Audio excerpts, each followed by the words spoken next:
Daily മീഡിയയിലേക്ക് സ്വാഗതം.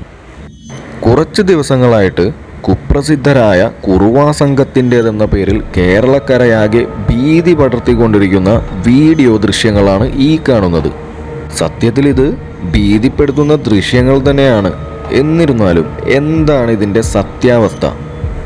നിലവിലിത് ആലപ്പുഴയിൽ കുറുവാ സംഘം നടത്തിയ മോഷണ ശ്രമത്തിൻ്റെ ദൃശ്യങ്ങളാണെന്നും അതല്ല എറണാകുളം ജില്ലയിലെ വടക്കൻ പറവൂരിൽ കുറുവാ സംഘം തന്നെ നടത്തിയ മോഷണ ശ്രമത്തിൻ്റെ ഭീതിപ്പെടുത്തുന്ന ദൃശ്യങ്ങളാണ് ഇതെന്നുമാണ് വാട്സാപ്പിലും മറ്റുമൊക്കെയായി വാട്സാപ്പിലും യൂട്യൂബിലുമടക്കം മറ്റു അനവധി പ്ലാറ്റ്ഫോമുകളിലായി കേരളക്കര ഒന്നാകെ പടർന്നു പിടിച്ചുകൊണ്ടിരിക്കുന്നത്.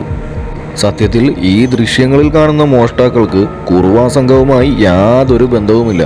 മാത്രമല്ല ഈ സംഭവം നടന്നത് കഴിഞ്ഞ ആഴ്ചയൊന്നുമല്ല, ജൂൺ 6-ാം തീയതി നടന്ന ഒരു സംഭവത്തിൻ്റെ ദൃശ്യങ്ങളാണ് ഈ കാണുന്നത്. അതും കർണാടകയിലെ ഒരു ഉൾപ്രദേശത്ത് നടന്ന സംഭവത്തിൻ്റെ ദൃശ്യങ്ങളാണിത്. അവിടെ 4 മോഷ്ടാക്കൾ ചേർന്ന് ഒരു വീടിൻ്റെ വാതിൽ തകർത്ത് അകത്തു കയറുന്ന ദൃശ്യങ്ങളാണ് ഈ കാണുന്നത്. ഇത് നമ്മുടെ ഇടയിലെ തന്നെ ഏതോ ഒരു വിദഗ്ധൻ കുറുവാ സംഘത്തിൻ്റെ വാർത്തകൾക്കിടയിൽ മനഃപൂർവ്വം ഭീതി പരത്താൻ പ്രചരിപ്പിച്ച ഒന്നാണ്. ഈ ന്യൂസ് നമ്മുടെ കേരളവുമായി ഒരു ബന്ധവുമില്ല, ഫേക്ക് ന്യൂസാണ്.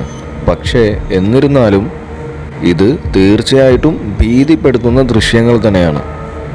ഇങ്ങനെയൊക്കെ ഒരു 4 കള്ളന്മാർ എന്ന് പറഞ്ഞാൽ പോരാ, 4 അക്രമികൾ ഒരു വീട്ടിലേക്കൊക്കെ വന്നു കഴിഞ്ഞാൽ നമ്മൾ സാധാരണക്കാരൊക്കെ എന്ത് ചെയ്യാൻ കഴിയും? പോലീസും നിയമവും എല്ലാം തന്നെ നമ്മുടെ സുരക്ഷയ്ക്കായി അവിടെ ഉണ്ടെങ്കിലും ഇങ്ങനെയൊരു അവസ്ഥയുണ്ടായാൽ, ഇങ്ങനൊരു സന്ദർഭത്തിൽ ആദ്യമേ നമുക്ക് തുണയായി നമ്മുടെ സ്വന്തം മുൻകരുതലുകൾ, സുരക്ഷാ മുൻകരുതലുകൾ മാത്രമേ നമുക്ക് തുണയായി ഉണ്ടാവുകയുള്ളൂ. അതുകൊണ്ട് ഏവരും ജാഗ്രത പാലിക്കണം, പ്രത്യേകിച്ച് ഇപ്പോഴത്തെ ഒരു കാലഘട്ടത്തിൽ. കൂടാതെ അനാവശ്യമായി ഫേക്ക് ന്യൂസ് പ്രചരിപ്പിച്ച് ജനങ്ങളിൽ ഭീതി ഉണർത്താതിരിക്കുക. ഈ വീഡിയോ മാക്സിമം ഷെയർ ചെയ്ത് സത്യാവസ്ഥ മറ്റുള്ളവരെ കൂടി അറിയിക്കുക. താങ്ക്